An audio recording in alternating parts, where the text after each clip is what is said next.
Hi, King here, and what I feel you should be expecting for Avatar 2025, Lightbending. Now, you might think, who could possibly end up lightbending? Well, Firebenders.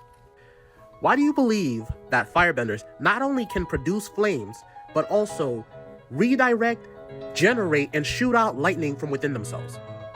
That's because Firebenders are able to ignite the energy within themselves to produce flames, as well as separate electrons to both redirect and generate lightning.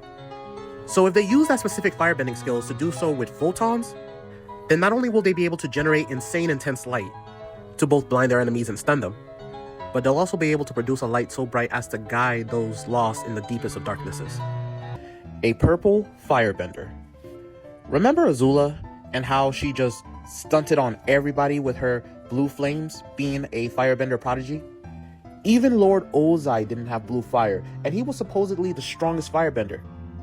And I believe it was said by the creators that if Azula wasn't insane, she could have overthrown him. So I'm expecting in this new 2025 Avatar series for there to be a purple firebender, since purple fire burns even hotter than blue flames. The purple firebender could even be named Violet to allude to that. But you comment down below, how likely are our chances of getting a purple firebender? Rainbenders. Now you might hear this and ask, isn't that just waterbenders? And I would say they would be something vastly greater. You see, waterbenders have been shown to be able to both manipulate and pull water droplets from clouds, fogs, and even other life forms. But only advanced waterbenders can do this. Which is why I believe there will be a waterbender so strong, so powerful, that they'll be able to pull rainwater from the very clouds themselves. Literally manipulating the water droplets within clouds to make instant rainstorms. And from there be hacks, because then they'll be able to create sudden floods or even freeze the water droplets to create blizzards and hailstorms. Advanced chi blockers. How could chi blocking get so advanced, you might ask? Well, the creators have said chi fields are the energy within all living organisms in Avatar: The Last Airbender. And through blocking the flow of chi, a chi blocker can not only immobilize a person, but also take away their bending. And OP benders, like bloodbenders and airbenders who can take away your breathing, have a hard time doing it all the time because of chi fields. It's kind of like your body's natural protection against those types of threats. So imagine if chi blockers had a better understanding of chi fields to develop an advanced chi blocking fighting style. Maybe even manipulating their own chi fields to temporarily make them superhuman. That could really even up the playing fields with non-benders versus benders. Mecha pilots. As we know in Legend of Korra, there was a big technological bump. And as the creators have said, they would like the newest Avatar series to take place in a cyberpunky era. And because Legend of Korra introduced the concepts of mech suits and giant robots, then it would only make sense decades after Korra's time is done that they would build further upon those technology that non-benders that aren't skilled in fighting can use to even up the score against powerful benders, using the different plethora of technology and weapons armed on top of the power mech suit to make them an unstoppable force. That would even give the new Avatar a run for their money. Sound benders. That's right, you heard me, sound benders, derived from airbending. I bet you didn't know that under special conditions, air can not only carry sound, but also magnify it. So imagine, right, in a more cyberpunky era in Avatar, since it's been said by the creators that they're likely to make that the new era for this new Earth Avatar, that there are airbenders vastly different from the day-old peaceful monks, that's all about making noise and using their airbending to magnify their noise, creating sonic boom screams. Being able to utilize that destructive power to be able to part tidal waves, break stone walls, or even make firebenders' ears bleed. Platinum benders. Now, outside of the fandom, this isn't really common knowledge, but did you know metal benders cannot bend platinum? It's because metal benders deriving from earth benders bend the earth within metal. But because of how pure platinum is, barely having any earth element within it, that's why it's so difficult for metal benders to bend it.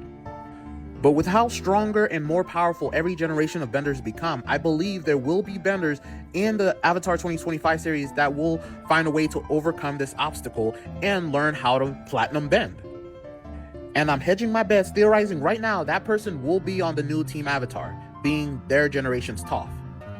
Clay benders. That's right, I said it. You remember mud bending? Turns out waterbenders can bend earth and earthbenders can bend water if they're mixed together as mud. Well, a step above that would be clay. And turns out, bet you didn't know, you can find clay naturally in nature. And clay has a variety of usages that a clay bender could exploit. As long as they're masterful with it, they can blend color into the clay and form it around themselves to look like whatever they would want to pose as. As long as the size portion isn't smaller than them, someone with an Azula mindset could use that to get into any type of secret meeting and get any type of vital information, without anyone ever knowing it was them until it was too late. Are Earthbenders the best type of benders? Well, let's break it down.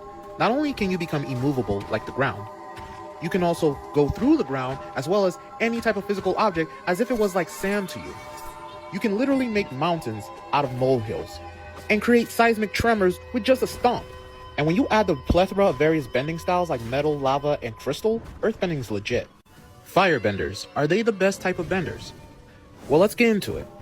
With firebending, you don't need to draw it from anything else. The fire literally comes from within you. You'll be able to ignite the energy inside you to create a massive blaze of flames.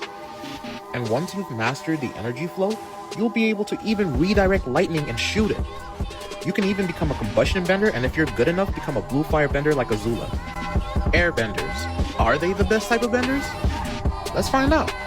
Airbenders utilizes the wind currents all around us, and through monk teachings and training, have figured out how to flow like and become as light as air, practically flying sometimes. Though if you manage to sever your tethers to this world, you can actually learn how to fly through airbending and literally take someone's breath away. Waterbenders, are they the best type of benders? Let's freak around and find out. Waterbenders control the currents of water, and water is all around us. It's in plants, it's in the air, it's even within us.